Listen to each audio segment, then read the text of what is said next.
Hello guys, gusto ko lang ipakita sa inyo ang tanim kong kamatis. Pasensya na kayo guys sa inyong lingkod, kakagaling ko lang po ng work. Ayan ang aking kamatis. Gusto ko lang pong i-share sa inyo na nakapagtanim na po ako ng kamatis. Dalawang klase po ng kamatis yan, yung malalaki at saka po yung maliliit na panglagay sa salad. Ayan guys, nakapagtanim na rin tayo ng kamatis. Ayan, kung napapansin nyo, medyo ilang pirasong kamatis din po ito. Sana po abangan nyo ang pagbubunga nila. Ayan guys, medyo may bulaklak na tong isa. Yan, may bulaklak na po ang ating kamatis.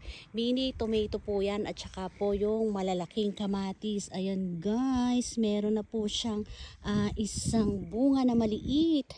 Kung mapapansin nyo. Ayan guys, pag may tinanim, may aanihin. Masaganang buhay. Thank you for watching guys. Don't forget to subscribe.